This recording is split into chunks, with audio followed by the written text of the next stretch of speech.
Hey folks, this is Vent with Dad's Gaming Addiction, and today we're going to quickly review Ultimate Fishing Simulator. This is a game that you can find on Steam for about 20 bucks, though if you act fast, you can get the core game for 60% off, making it around $8, and that is until, I want to say tomorrow, today's date being 1/4/2021.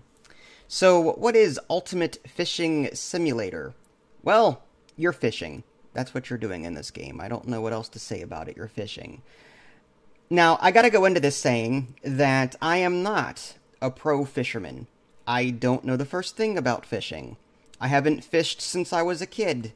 I don't know what the different fishing names are. Like, you've got the bobber that you can connect to your line, and that keeps it toward the surface. Some people go fly fishing. Some people get all fancy and reel it in, then they wait, then they reel it in, then they wait, then they wheel.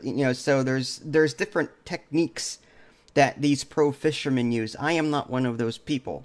So I guess this review is going to be aimed at people that are newbies like me that want to know, is this a good casual fishing game that anyone can play? Or do you need to have all this fishing knowledge in order to actually play it?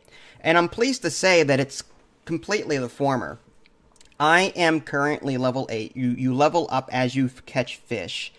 And you also earn money as you catch fish. And as you level up, you gain these skill points. And these skill points can be spent. The tree is not very massive, if you can even call it a tree. It's just a list of, like, say, 12 to 15 different perks that you can take. So it's quite small. Me being level 8 is actually on the higher end of the spectrum.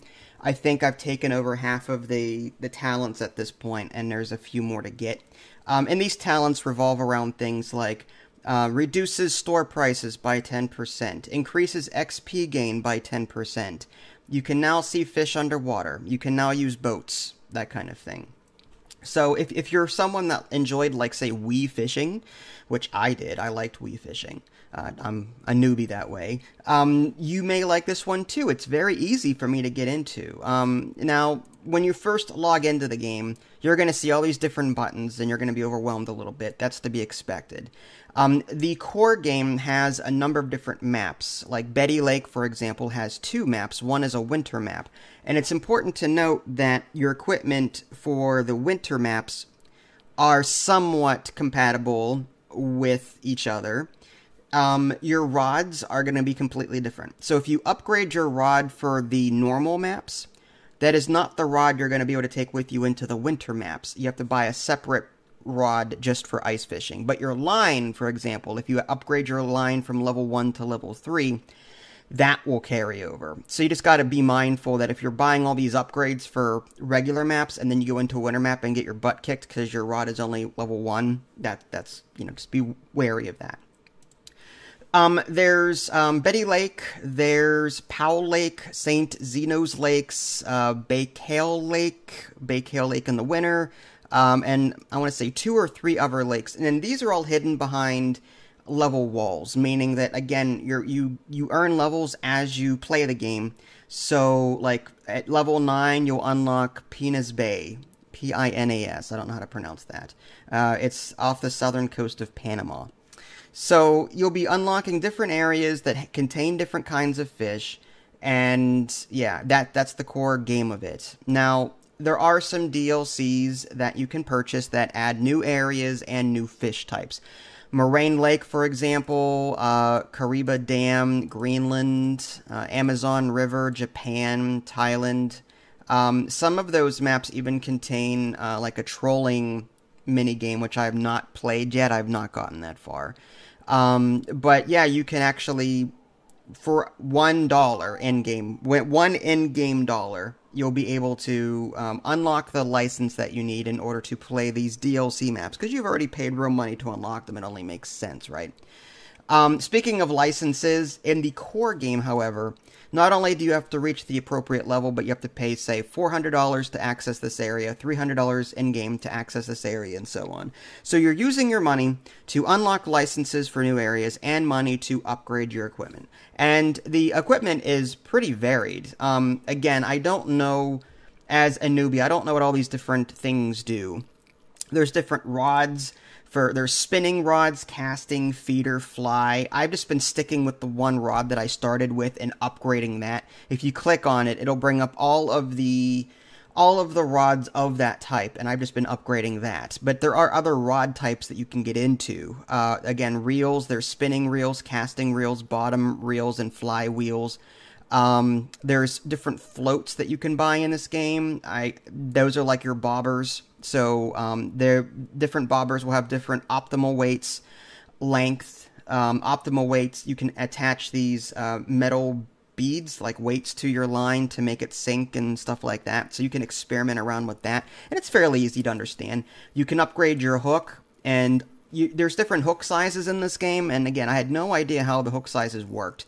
But, like, you've got your, like, number 12 and your number 8, number 6, number 4. The sizes go, like 8, 6, 4, 2, and then you get into, like, 1 over 0, then 1 over, 6 over 0, 7 over 0, 8 over 0. Like, I didn't understand how any of that worked. Luckily, whenever you have your hook out and you have it highlighted, if you can change your hook size.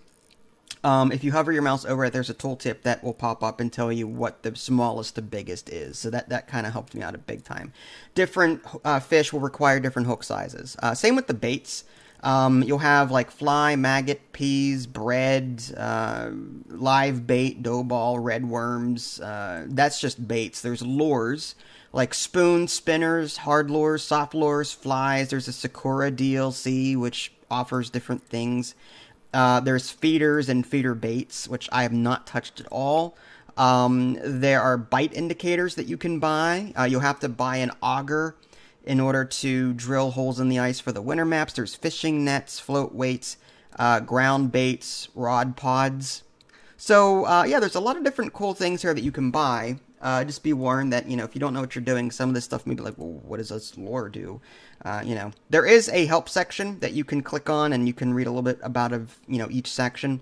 Like I said, there is a skill section on the main menu. You can unlock, using your skill points, you can unlock various things, increase your strength, your casting strength, more XP, hunter vision.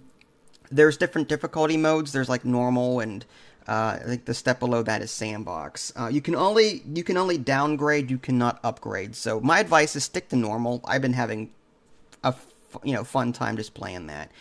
You can change profiles. So if you have multiple members of your family playing this game, you can easily switch out, which is nice. There's a fish encyclopedia. You can see all the different fish there. Leaderboards. There's a trophy room that you can visit. You can walk around in, and you can see all of the catches that you've got, and the biggest one you've got of that particular fish type. As far as actually fishing goes, it's quite satisfying. You pick one of the maps that you have a license to, you go in, you can, through the menu, you can actually fast travel to different points on the map, so you don't have to walk, although you can walk around if you want to. And then you just pick the lure, customize your equipment. You can have 5 different presets, and then you throw it in and hope for the best. There is a C button that you can hit, and it'll give you an underwater view, but you can't rotate it. That's one thing I don't like. You cannot actually rotate your view underwater to see around the hook. It's just a fixed camera view, as if like a GoPro were attached to the line or something. But I wish there was a way to rotate around the hook so I can see more of what I'm doing. But at least it allows me to see, okay, I'm this deep, I need to reel it back in, and I need to either put the bobber further back on my line so that it sinks deeper so that my hook and my bait goes deeper into the water, that kind of thing. So yeah, it's very casual. There is multiplayer. There's multiplayer open, which is like, anyone can go into it. There's my language and any language, so you pick the one that you like. There's also multiplayer private rooms, and then there's local, which is just you. When it comes to multiplayer, there's no custom avatar. There's no character creation, get to choose my hairstyle. It's not like The Sims at all. You're represented by this bubble. You've got a bubble circle head and a bubble body, and that's it. There is a chat window, but if you're expecting high-res visuals and, customization options, you're not going to find it. All the avatars in this game are as basic as they could possibly be. But the chat window does tell you, oh, so-and-so, this rainbow trout, it weighed this many kilograms, and so on. So you can at least compare notes and see how other people are doing, maybe see where they're fishing, and maybe, take some notes too. So all in all, I gotta say this game is actually quite fun. I mean, I got a press key for everything. There's the Gold Edition, which includes all of the DLC. There's, I think, 9 DLC or 8 DLC, something like that, and each one is roughly $5 to $10 on its own. Again, these unlock different locations, different fish types and the like, different lures. But yeah, I do recommend it, even for the newbie. As someone that has really never played a fishing game, I played Blue Marlin for the Nintendo Entertainment System, and Black Bass Trophy Fishing or something like that. But for the Super NES. But yeah, as someone that's not really big into fishing, I was able to get into this fairly quick. I'm level 8 out of whatever. And again, I've unlocked a lot of the content already. I'm earning anywhere from $5 to $60 per fish right now. There is trolling, which I've not gotten into. That's going on this boat and catching larger game. That's available via one of the DLCs, so you can check that out if you want to. But if you're just looking for something casual, talk to friends, do some fishing, walk around, enjoy the sights, you can adjust time freely in your local server so that, Control Plus or Control Minus changes it in increments of a half an hour. So you can do night fishing or day fishing, morning fishing at the drop of a hat. Just real quick, change it, there you go. So this game is super friendly. I highly recommend it. So there you go. If you guys haven't already, subscribe to me on Twitch and YouTube. That way you can stay up to date with any new content I happen to publish. This is Vince. Thanks for watching, and I'll catch you next time.